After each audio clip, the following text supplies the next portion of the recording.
Avant que le monde n'ait des formes et qu'il n'y avait qu'un souffle, ce souffle devint lumière, et cette lumière prit la forme d'un serpent couvert de plumes. Quetzalcoatl, le dieu du vent et du recommencement. Bonsoir, je m'appelle Sébastien Ly et je vous souhaite la bienvenue sur les légendes de Monsieur Ly. Ici, on écoute, on s'apaise, on respire. Je souhaite la bienvenue aux nouvelles et aux nouveaux et je vous remercie si vous voulez bien vous abonner. Cela soutient beaucoup cette chaîne. Ce soir, je vous emmène loin, de l'autre côté de l'océan, dans les terres anciennes du Mexique, là où les montagnes parlent au vent, où la lumière du matin semble encore naître des dieux. Quetzalcoatl, le dieu du vent et du recommencement.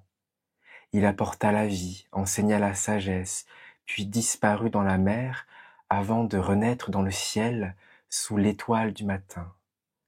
Voici son histoire, celle d'un dieu qui aima les hommes au point de leur donner son propre souffle. Installez-vous confortablement. En route.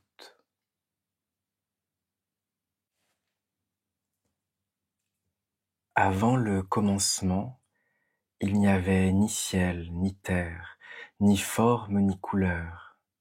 Seul régnait un silence immense, tissé de souffle et d'absence. Le monde dormait dans le ventre de l'invisible, suspendu entre deux respirations. Rien n'existait encore, ni le pas du temps, ni la trace d'un souvenir.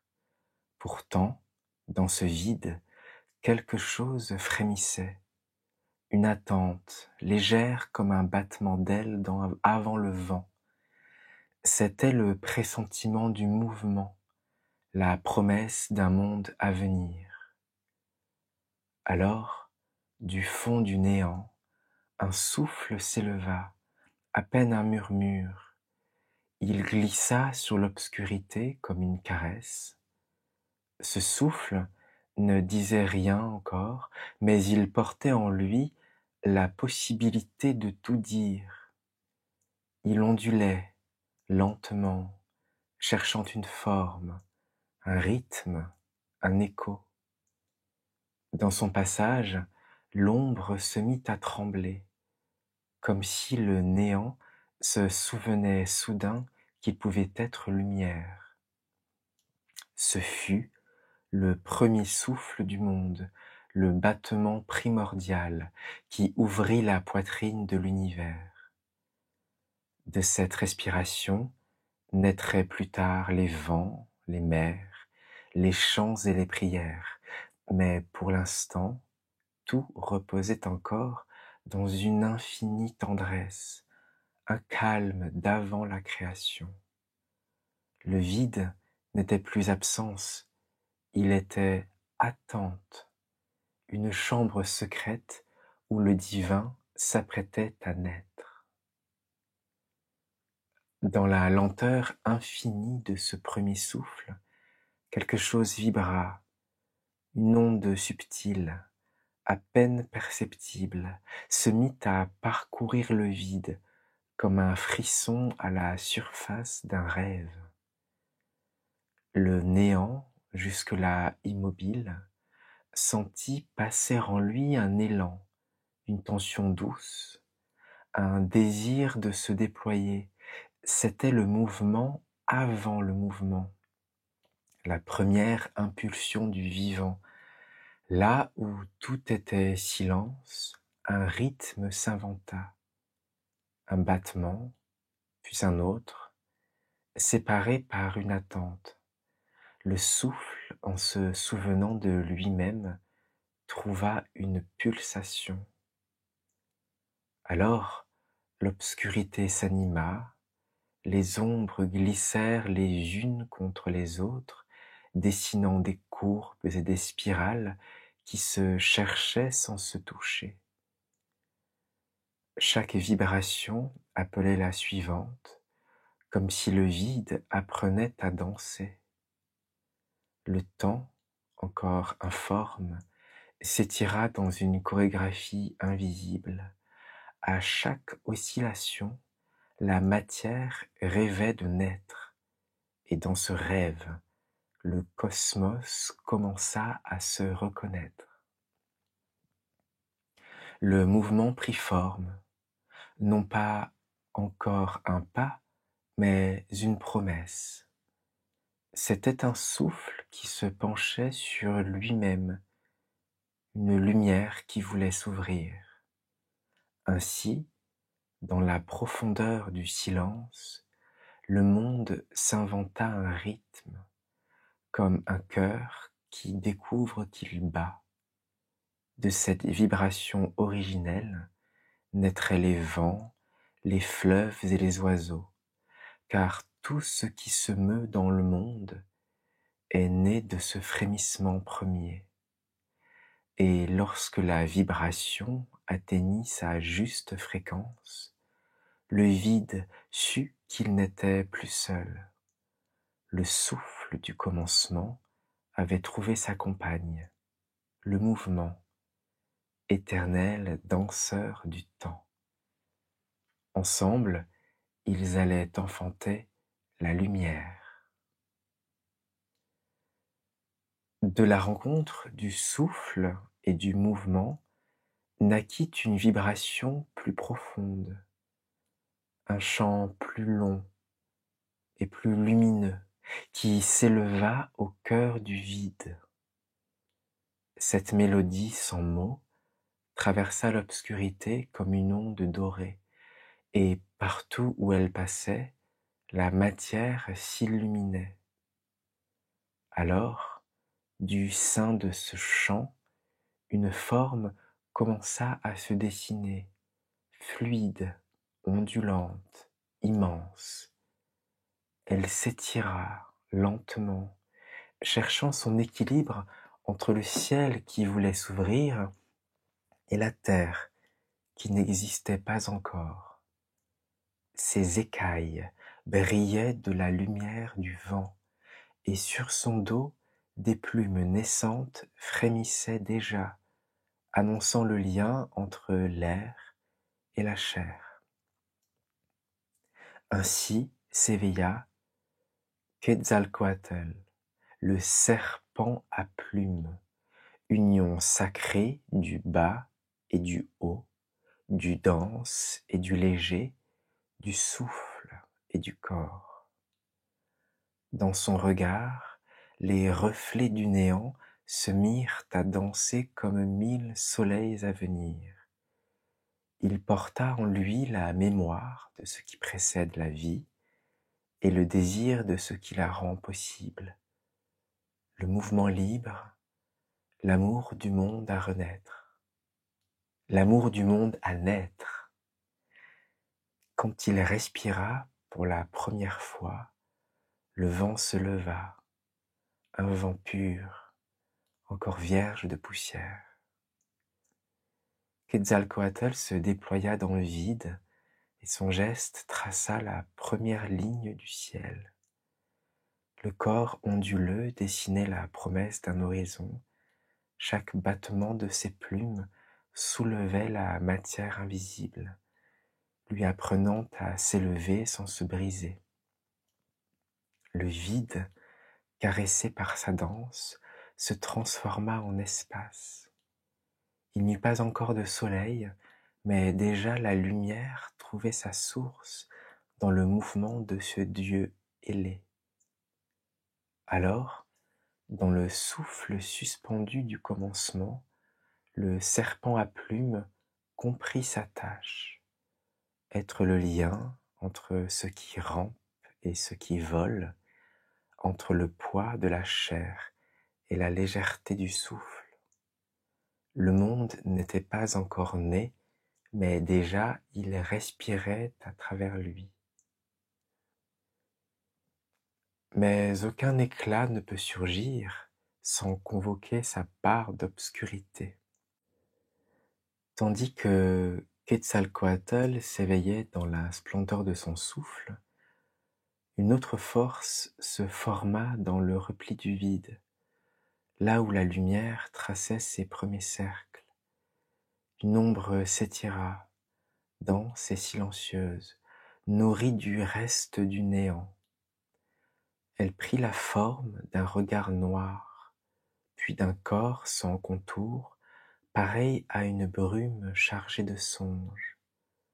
De cette nuit vivante naquit Tezcatlipoca, le miroir fumé, le frère jumeau du serpent à plumes, reflet inversé de sa clarté. Il portait dans sa main un miroir d'obsidienne, où se reflétaient toutes les formes que la lumière ferait naître et toutes celles qu'elle détruirait.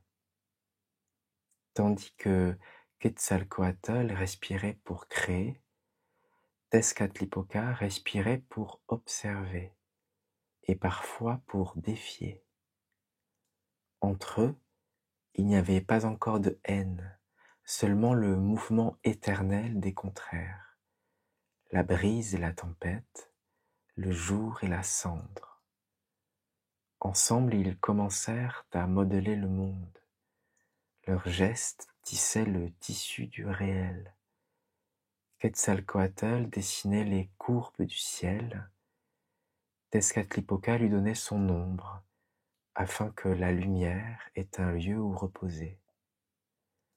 Dans la vastitude de cette genèse, les deux frères se reconnurent sans se confondre. L'un portait la sagesse du vent, l'autre le secret de la nuit, et dans leur danse, tout prit forme. Les montagnes et les vallées, le feu et la pluie, la joie et le doute. Le monde venait d'apprendre que la beauté ne naît jamais seule, qu'elle s'appuie toujours sur son double obscur.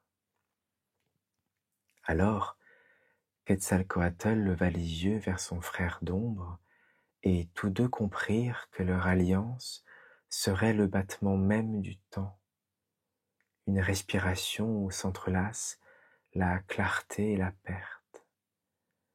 Ainsi s'acheva la première aurore du monde. Le monde, encore si neuf, tremblait sous la main des dieux, car rien n'était stable. La lumière naissait puis s'effondrait, les vents s'entrechoquaient sans mémoire.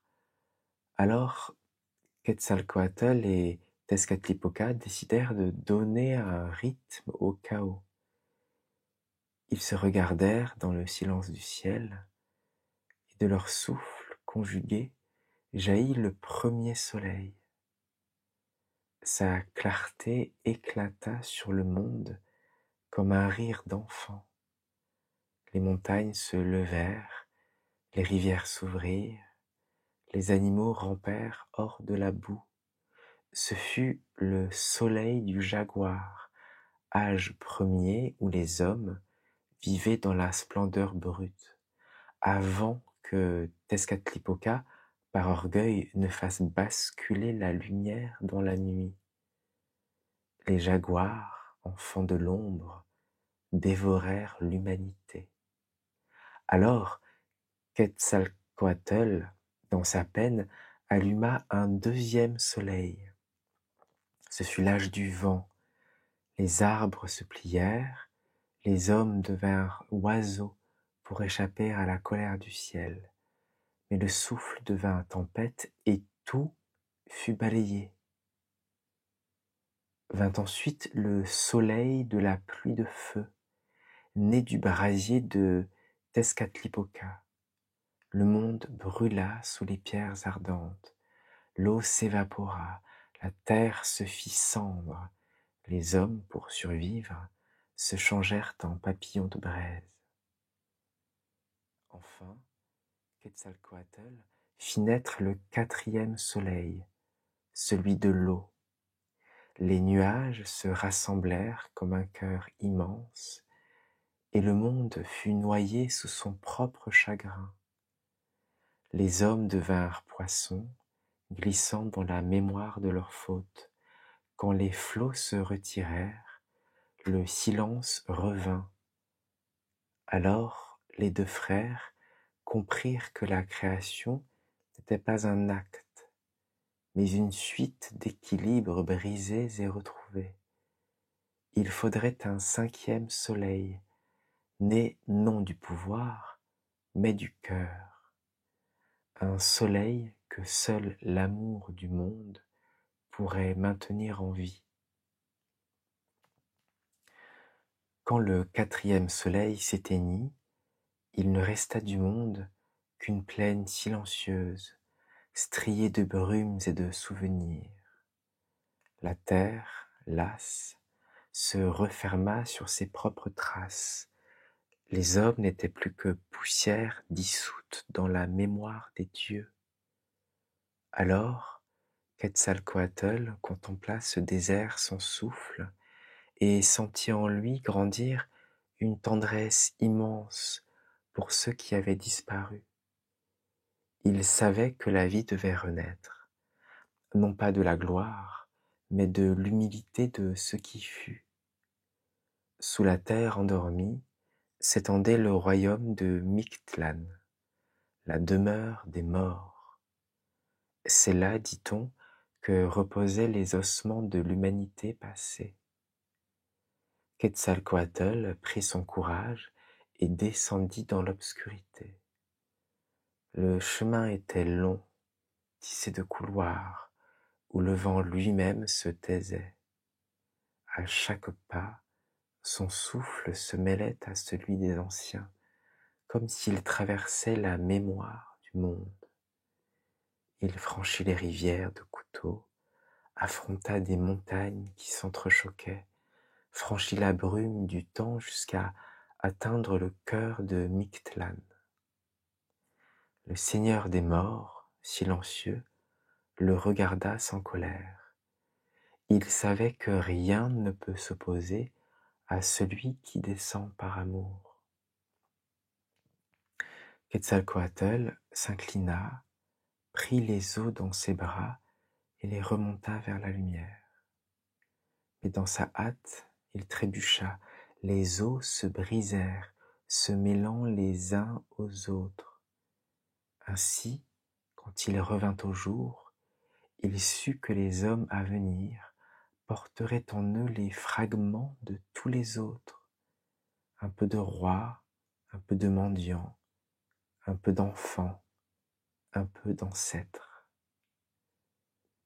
Le Dieu posa alors les ossements sur la terre et souffla dessus. Le vent reprit sa course, la poussière se mit à trembler.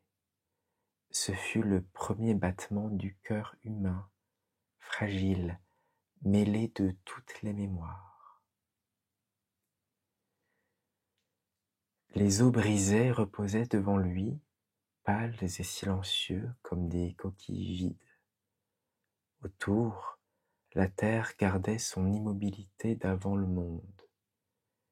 Quetzalcoatl s'agenouilla, la tête penchée, et sentit en lui le poids de toutes les existences effacées.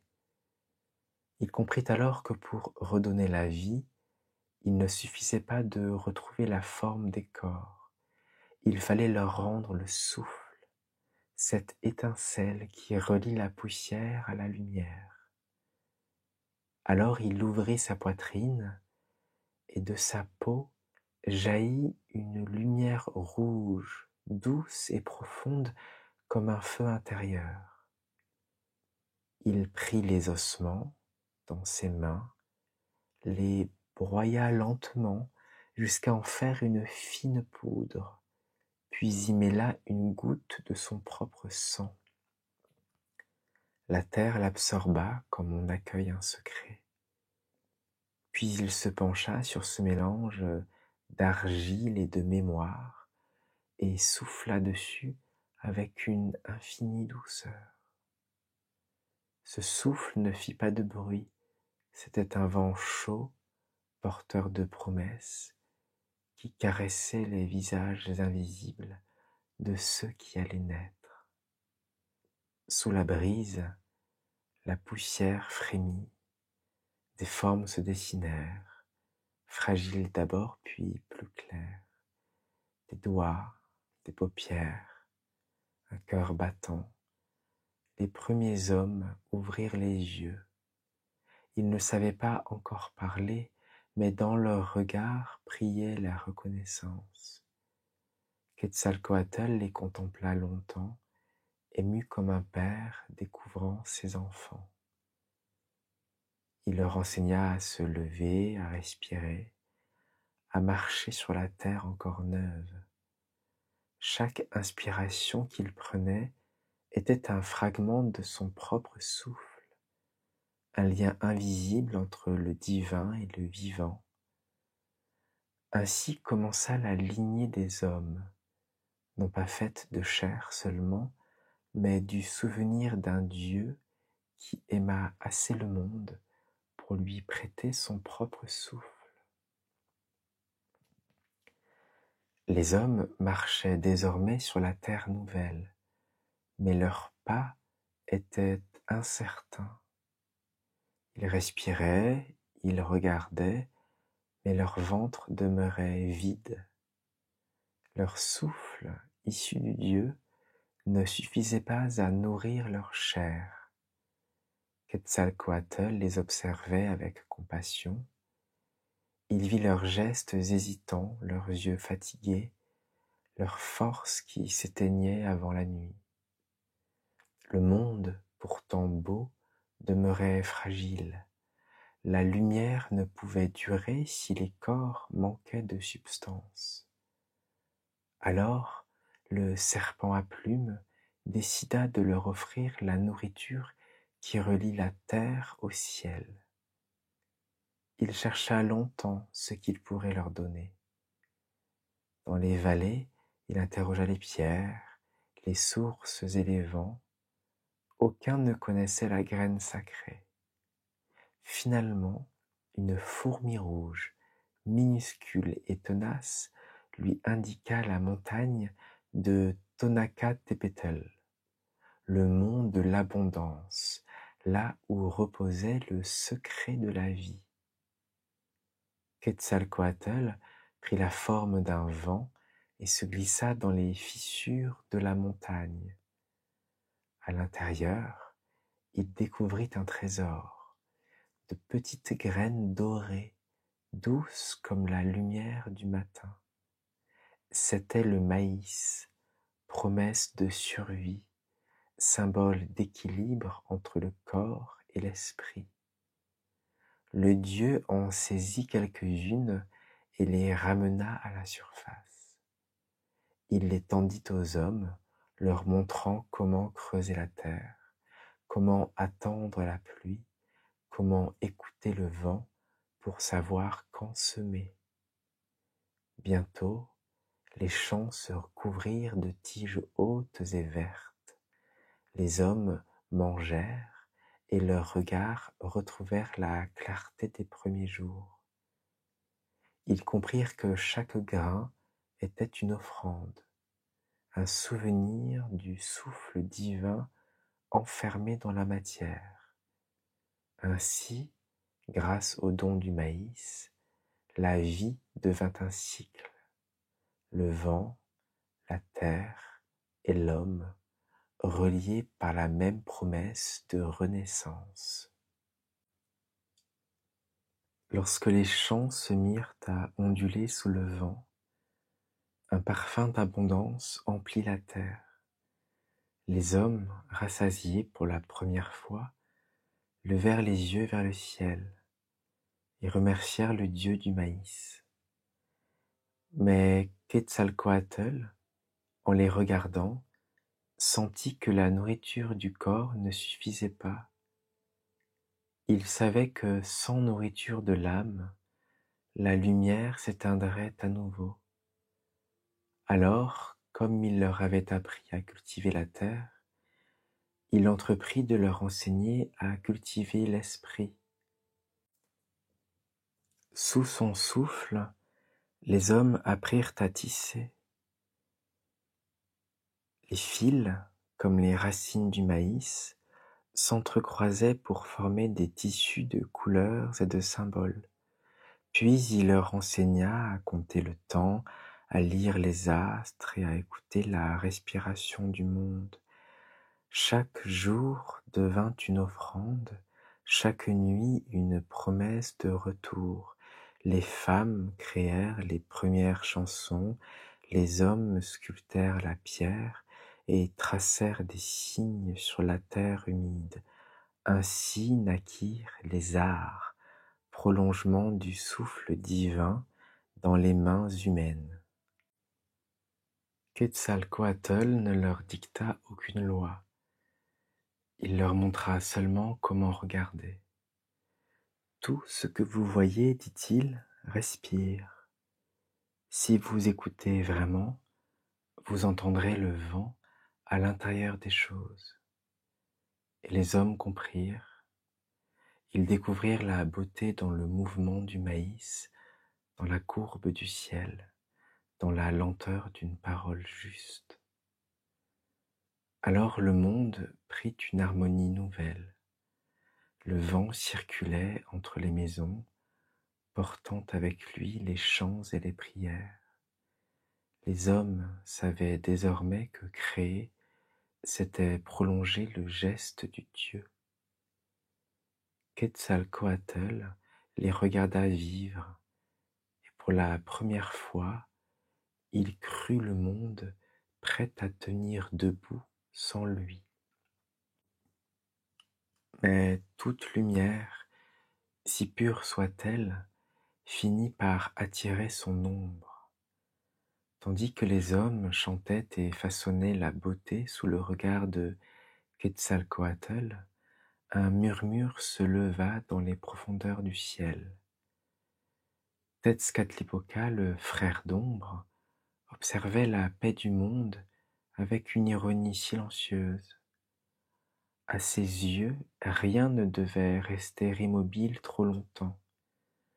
Là où le vent se repose, disait-il, la poussière s'endort. Alors il décida de rappeler à son frère que même la sagesse porte en elle la tentation de l'orgueil. Un soir, alors que le serpent à plumes descendait parmi les hommes pour écouter leurs chants, Tezcatlipoca fit apparaître un objet noir, lisse et froid, un miroir d'obsidienne taillé dans la nuit elle-même. Il le déposa au cœur du temple, entre deux flammes, et appela son frère par le vent.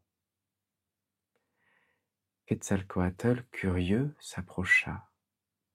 Devant le miroir, il y vit d'abord le reflet tranquille du feu et des visages humains, mais bientôt l'image se troubla. Ce qu'il aperçut alors n'était pas la pureté de son œuvre, mais sa fatigue. Le Dieu se fit vieilli, son regard alourdi, son souffle moins vaste. Il crut voir dans les yeux des hommes non plus la gratitude mais la crainte. Et cette vision, douce et cruelle à la fois, lui glaça le cœur. Pour la première fois, il douta. Avait-il vraiment créé par amour ou par désir d'être vénéré? Le vent se fit plus lourd, comme s'il hésitait à apporter la réponse. Tezcatlipoca, invisible, sourit dans l'ombre. Le germe du trouble venait de naître. Ainsi, dans le miroir obscur, le Dieu de la lumière découvrit le reflet de sa propre fragilité, prélude de sa chute. Ce doute, d'abord léger comme un souffle, grandit en lui comme une ombre au fond de l'eau. Depuis le jour où il avait contemplé son reflet, Quetzalcoatl ne trouvait plus la paix. Ses pas le menaient dans les villages, mais son regard se perdait dans le vide. Les chants des hommes, autrefois doux à son oreille, lui semblaient désormais résonner d'un ton d'admiration qui lui pesait. Il avait voulu leur enseigner la lumière, et voilà qu'il l'adorait. Ce culte celui qu'il n'avait jamais souhaité fit naître en lui une inquiétude nouvelle, celle de n'être plus qu'une image figée, un dieu prisonnier de son propre éclat. Tezcatlipoca, attentif, sut reconnaître cette fissure. Une nuit, il prit la forme d'un vieil homme et s'approcha du serpent à plumes. Dans ses mains, il tenait une coupe sculptée dans l'os, remplie d'un breuvage épais et doré. Le pulque, le vin des dieux.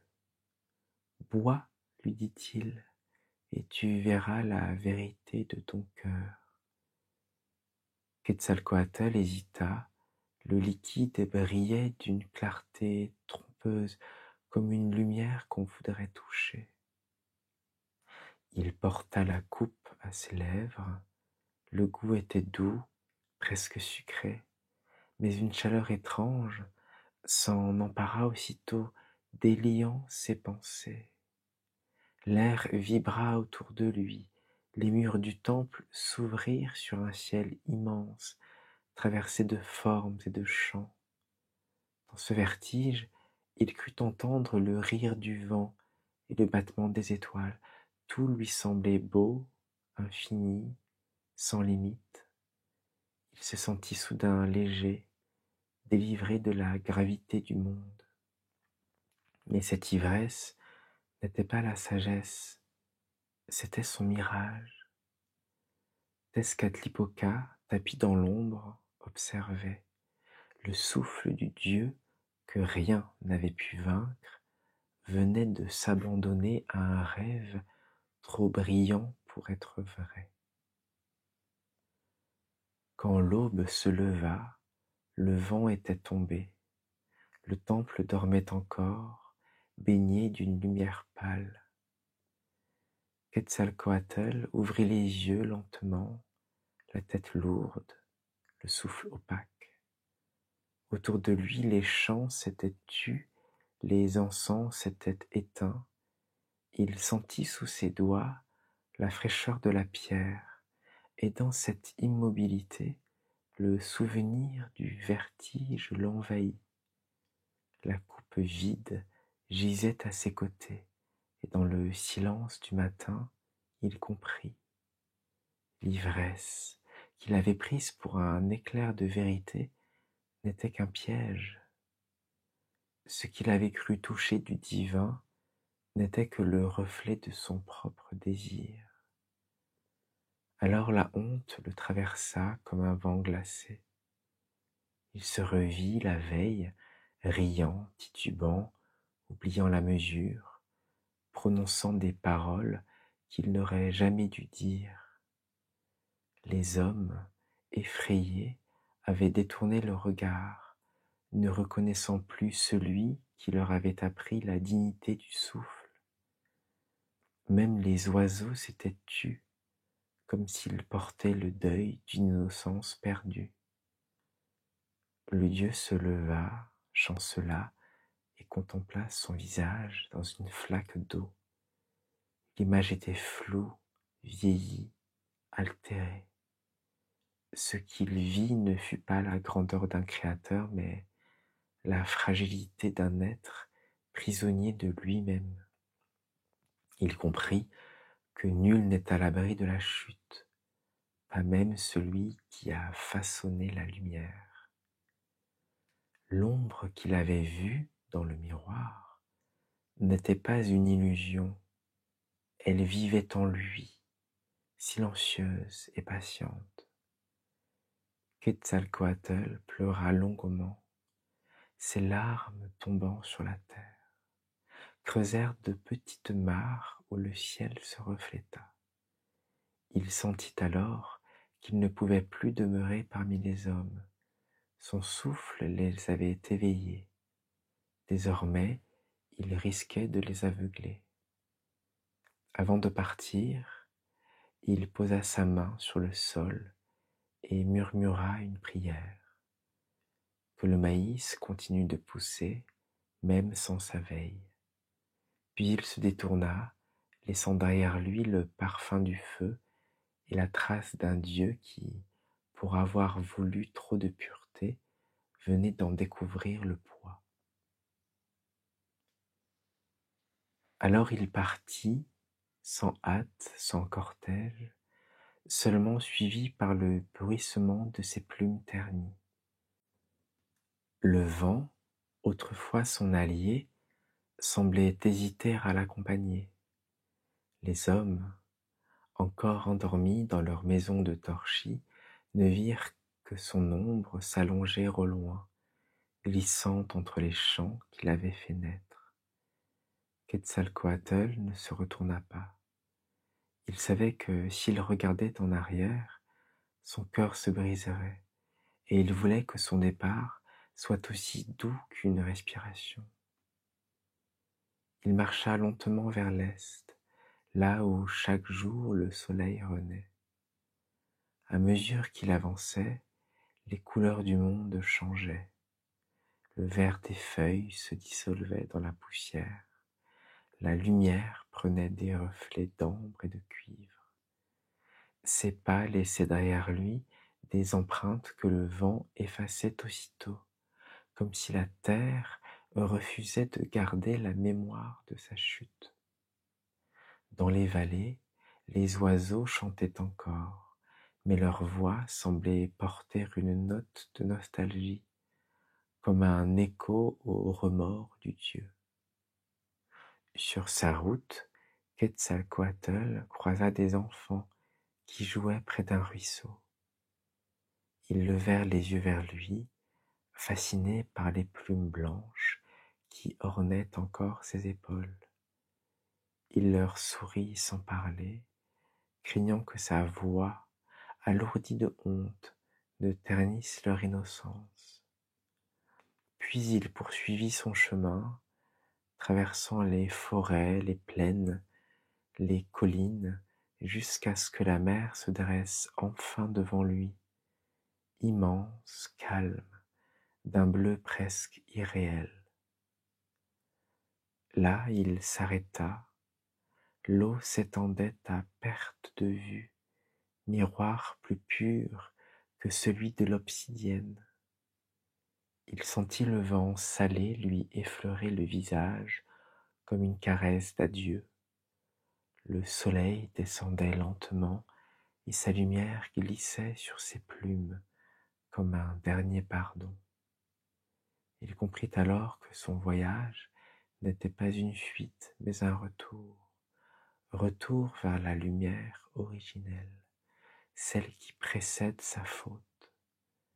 Alors, dans le souffle du soir, Quetzalcoatl murmura pour la terre qu'il quittait une promesse, qu'un jour, lorsque le monde aurait retrouvé sa justesse, il reviendrait avec le vent du matin.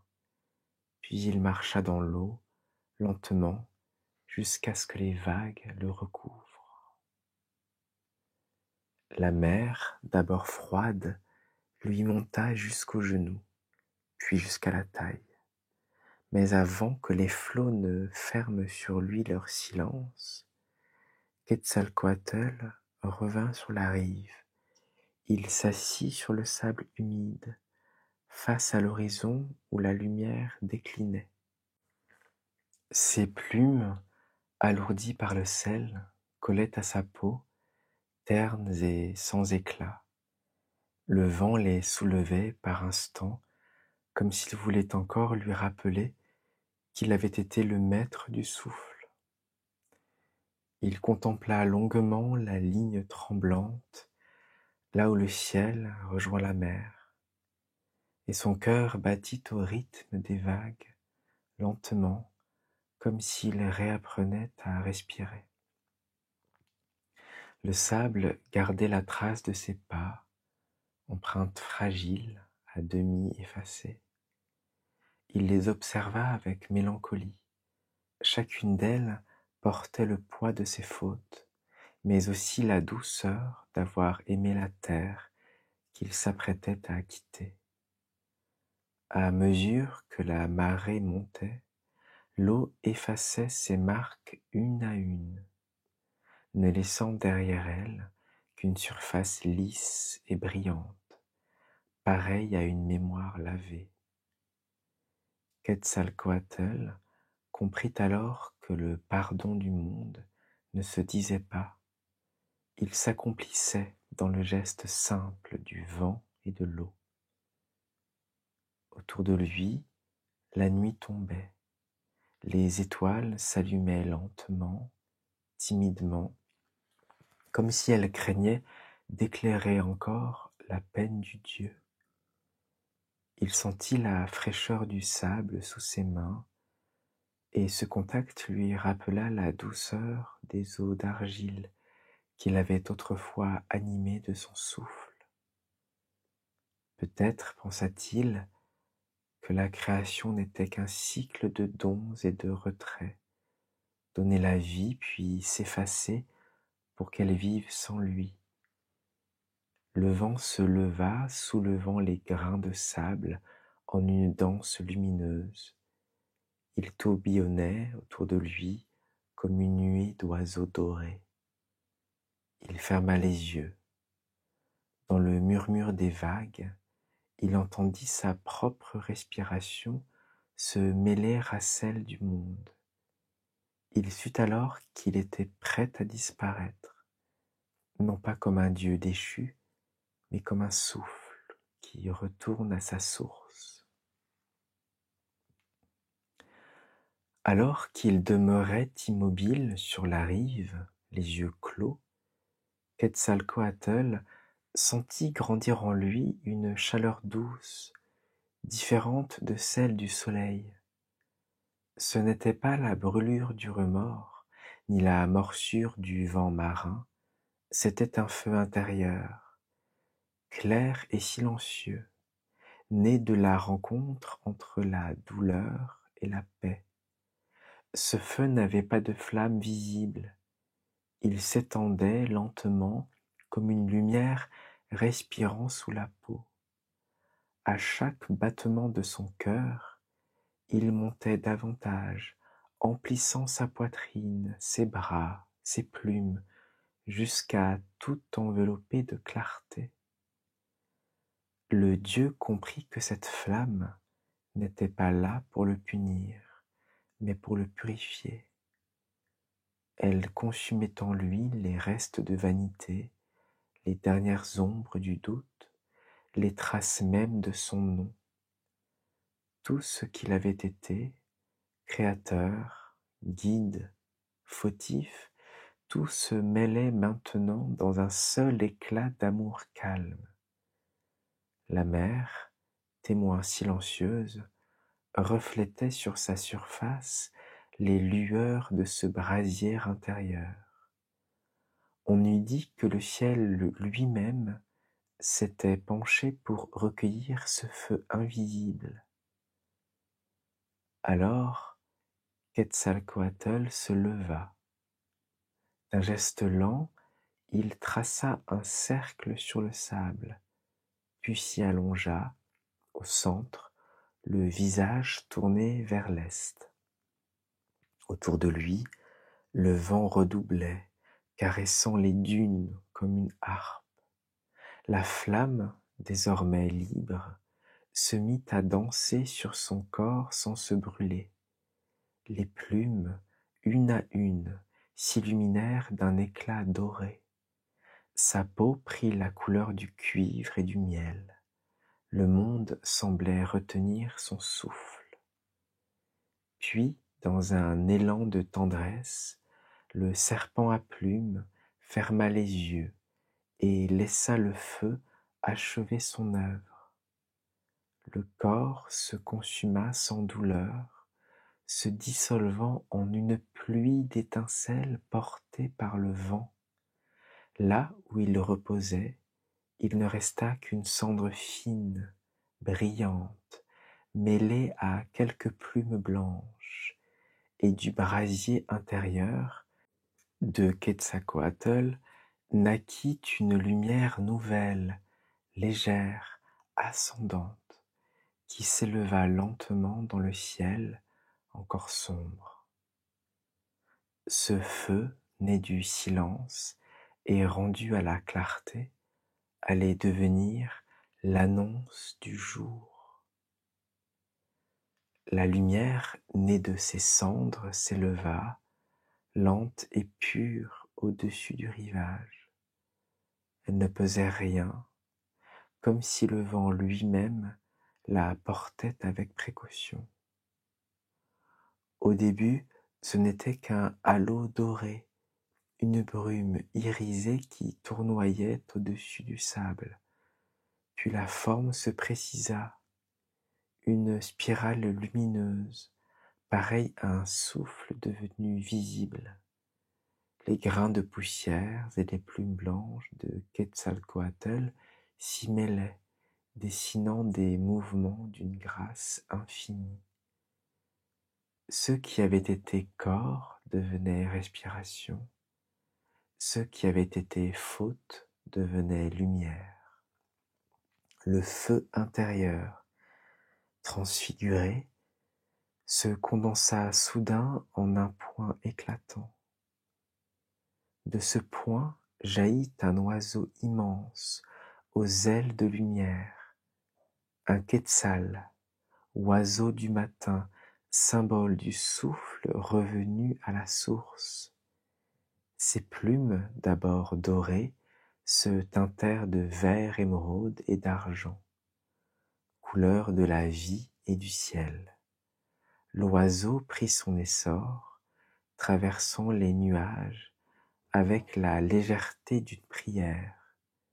Son chant, à peine audible, ressemblait au vent passant dans les feuilles, à un murmure de paix et de promesse. Ainsi, Quetzalcoatl se transforma en étoile vivante, messager du jour à venir. Il ne portait plus le poids du corps ni celui de la mémoire. Il était pure vibration, souffle et clarté unis.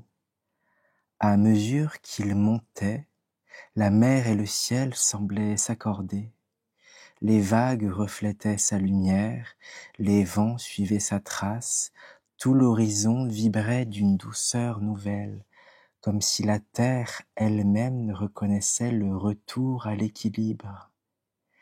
Les hommes, au matin, virent une lueur traverser le ciel avant le lever du soleil. Ils ne comprirent pas d'abord ce qu'ils voyaient. Certains crurent à un feu céleste, d'autres à un signe du Dieu disparu. Mais ceux qui écoutaient le vent entendirent son message. « Je ne suis pas mort, j'ai seulement changé de forme pour que la lumière ne meure jamais. » Et dans le calme du monde renaissant, une étoile fixe à l'horizon de l'Est se fixa, claire, fidèle, immobile. C'était Quetzalcoatl, devenu l'étoile du matin, gardien du passage entre la nuit et le jour. L'étoile brillait à l'horizon, suspendue entre la fin de la nuit et le premier éclat du jour. Dans sa lumière douce, le monde semblait retenir son souffle. Les hommes, levés avant l'aube, levaient les yeux vers elle, sans savoir pourquoi le cœur battait plus lentement. Ils ignoraient que ce sentiment paisible était la présence de leur Dieu, veillant sur eux depuis le seuil du ciel. Quetzalcoatl, devenu astre, contemplait la terre avec une tendresse silencieuse. Il voyait les champs de maïs onduler sous le vent, les rivières tracer leur chemin comme des veines vivantes et les visages des hommes s'éclairer aux premiers rayons. Tout cela, il l'avait aimé. Mais au fond de sa lumière subsistait une note grave, un souvenir de la chute. Ce regret n'était plus douleur, seulement un rappel, comme une racine invisible reliant le ciel au monde. Il sut alors qu'il ne devait pas demeurer éternellement au-dessus des hommes. Le cycle de la création n'est complet que si la lumière revient toucher la terre. Alors il fit une promesse que le vent recueillit avant de la porter aux quatre coins du monde. Quand le temps se refermera sur lui-même, quand les hommes auront oublié la douceur du vent et le goût du maïs, je reviendrai, non pour régner, mais pour rappeler la mémoire du souffle. Vous ne me verrez pas descendre dans la gloire, mais dans la lumière calme du matin, car je ne suis pas un Dieu de pouvoir, mais de recommencement. Le vent emporta ces mots à travers les montagnes, les forêts et les mers. Certains les entendirent dans leur sommeil, d'autres dans le silence des rivières. Peu à peu, la promesse se transforma en légende, puis en chant. On disait que lorsque l'étoile du matin s'allumerait d'une clarté inhabituelle, ce serait le signe que le serpent à plumes revenait parmi les hommes. Alors Quetzalcoatl s'immobilisa dans le ciel, veillant sans relâche. Chaque aube, il renaissait dans la même lumière, rappelant au monde que toute chute contient la semence d'un retour. Pourtant, au fil des générations, les hommes cessèrent de lever les yeux vers l'étoile. Elle brillait toujours, fidèle, mais leur regard s'était tourné vers d'autres feux, plus proches, plus bruyants. Le temps avait passé et avec lui la mémoire du souffle. Les temples s'étaient couverts de poussière, les champs s'étaient perdus dans le tumulte des guerres. Les enfants naissaient sans connaître le nom du serpent à plumes, et les anciens, las de raconter, se taisaient peu à peu. Seuls quelques prêtres veillaient encore à l'aube, murmurant des prières qu'ils ne comprenaient plus tout à fait. Le monde, sans la présence de Quetzalcoatl, se fit plus âpre. Les hommes oublièrent la mesure et la gratitude, là où autrefois régnaient le respect et la beauté du geste, s'installèrent la peur et la conquête. Ils coupèrent les arbres pour bâtir des cités, oubliant que chaque tronc portait un souffle ancien. Ils creusèrent la terre pour en extraire la pierre, sans plus entendre le chant souterrain des racines. Le vent, devenu étranger, soufflait sur leur visage sans qu'ils le reconnaissent. Pourtant, dans le silence de certaines nuits, il arrivait qu'un vieillard, assis près du feu, ferme les yeux et se souvienne.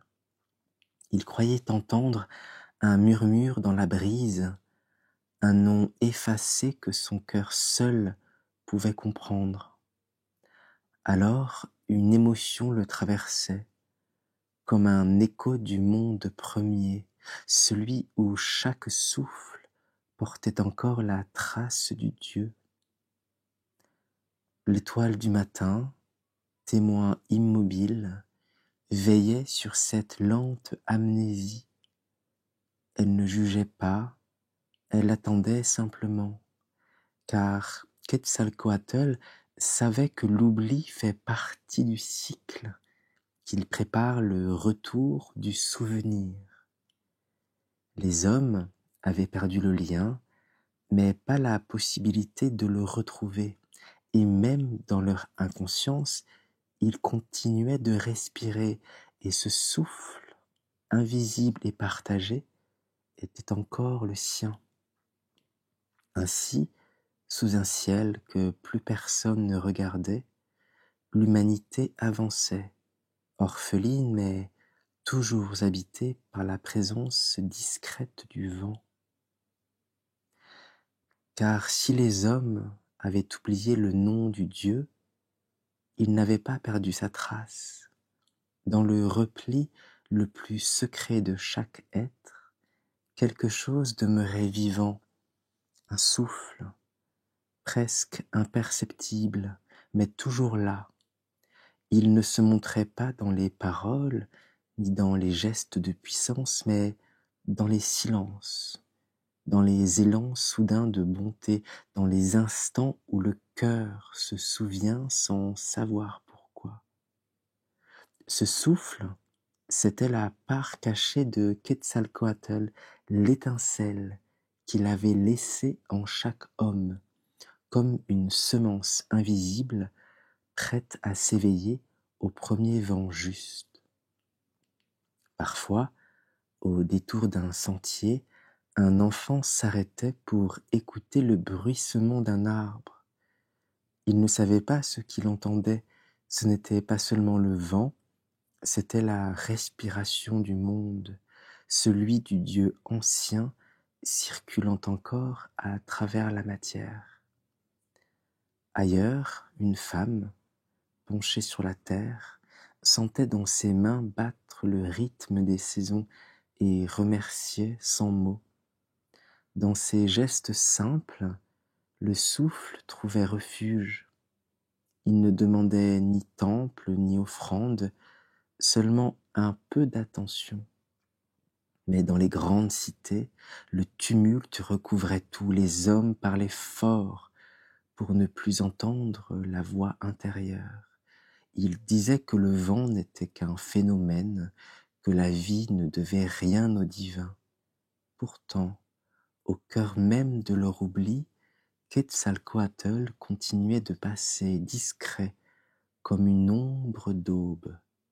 Il se glissait dans le battement d'une paupière, dans le soupir d'un vieillard, dans le premier cri d'un nouveau-né. Ainsi son souffle caché circulait d'un être à l'autre, de génération en génération, maintenant en secret le lien entre le ciel et la terre. L'étoile du matin brillait toujours, mais désormais, elle n'était plus seule à porter sa lumière. Des milliers de souffles, humains, épars et fragiles, prolongeaient sa présence dans le monde, et parfois, quand tous respiraient ensemble, dans un même instant de silence ou d'amour, on aurait pu croire que le Dieu, l'espace d'un souffle, revenait. De ce souffle caché naquit un mouvement lent, presque imperceptible, comme une marée silencieuse dans le cœur des vivants. Peu à peu, sans qu'ils en aient conscience, les hommes commencèrent à respirer autrement. Ce n'était pas un retour soudain à la foi perdue, mais une transformation intime, invisible. Dans leurs rêves, le vent reprit forme. Certains y voyaient des plumes, d'autres une lueur blanche au-dessus des champs. Dans leurs gestes, la douceur réapparut. Les anciens, qui ne parlaient plus depuis longtemps, se mirent à transmettre des contes qu'ils croyaient oubliés, et chaque mot prononcé, chaque regard posé sur le ciel, a ranimé un peu du souvenir de Quetzalcoatl. Ainsi le monde, sans le savoir, recommençait à respirer à l'unisson. Le vent portait à nouveau les prières, les rivières chantaient un peu plus clair, le maïs se dressait plus haut sous le soleil. Même les oiseaux semblaient décrire dans le ciel des figures anciennes, comme les signes d'une mémoire revenue. Tout vibrait d'une énergie douce, familière, reconnaissable. Le cycle se refermait pour s'ouvrir à nouveau. Un soir, alors que la lumière dorée glissait sur les montagnes, une brise nouvelle se leva.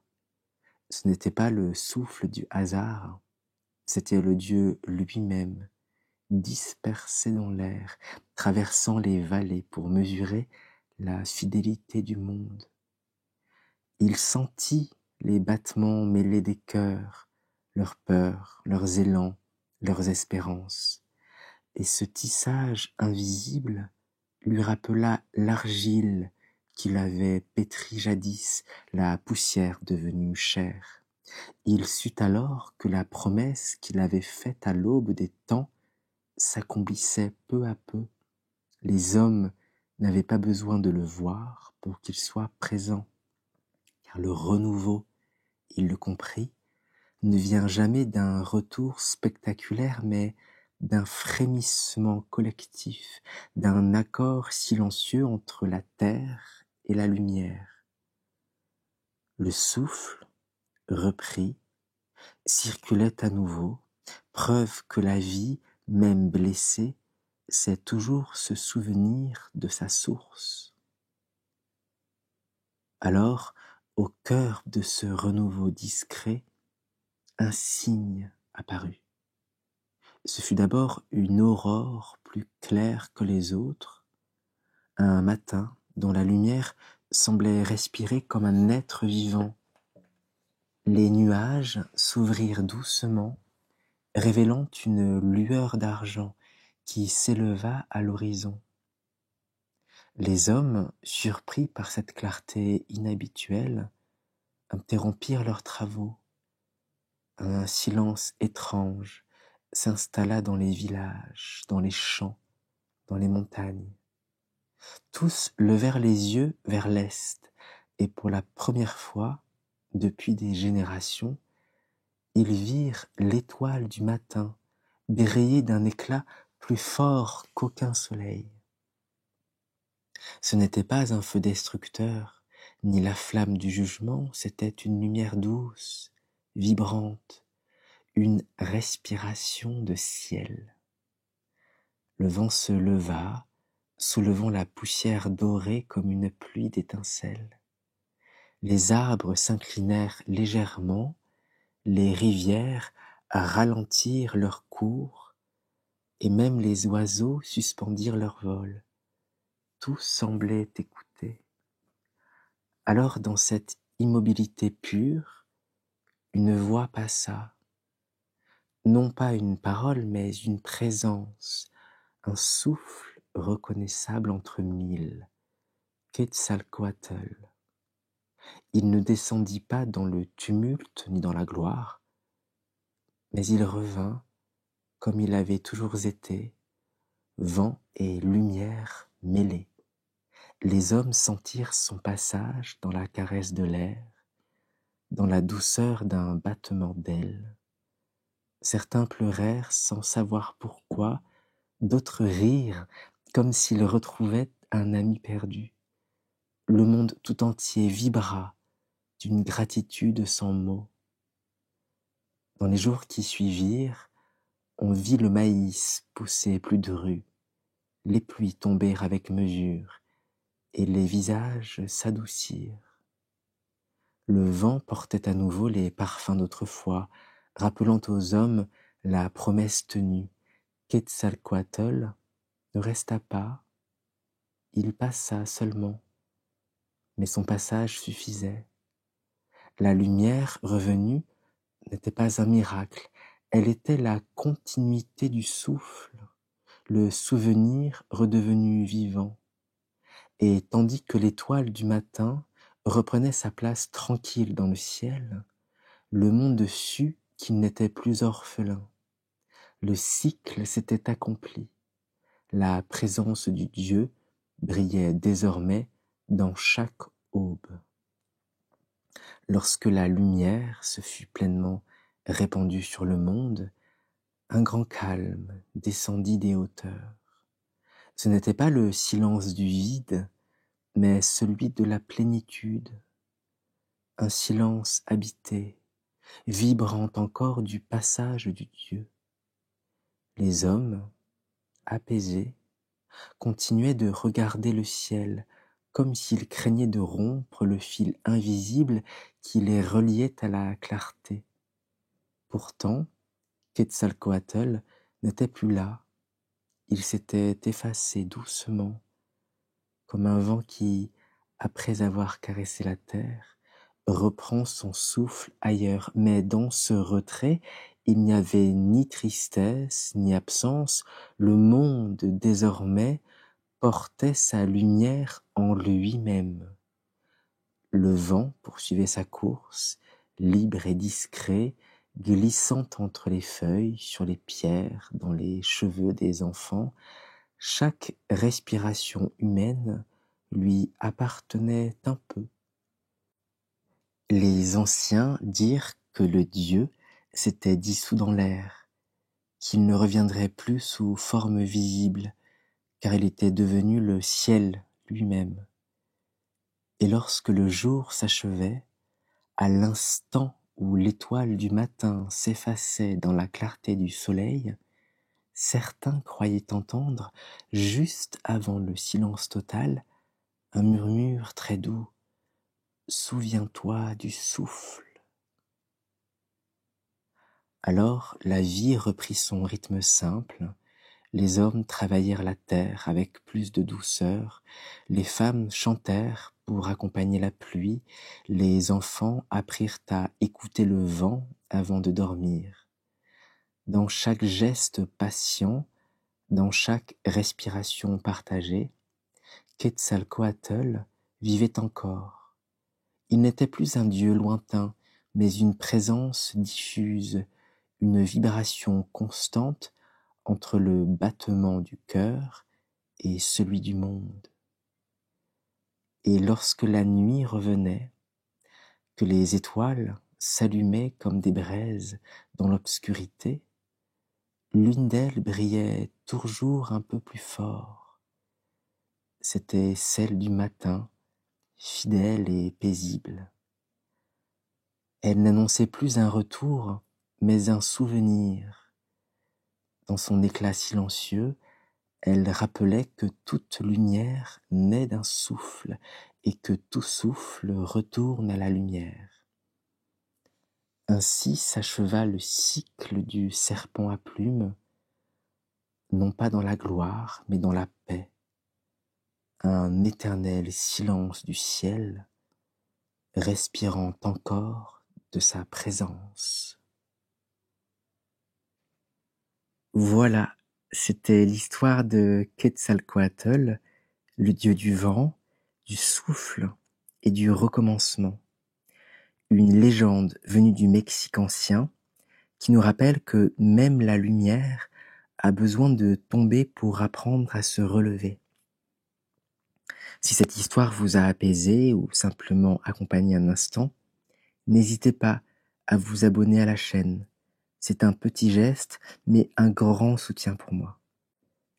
J'aimerais aussi remercier les fidèles qui, semaine après semaine, sont toujours là. N'hésitez pas donc à vous abonner pour que chaque semaine, un nouveau souffle, un nouveau conte vienne vous retrouver. Merci d'avoir écouté ce conte jusqu'au bout. Je vous donne rendez-vous dimanche prochain à 19h pour un nouveau conte. À bientôt.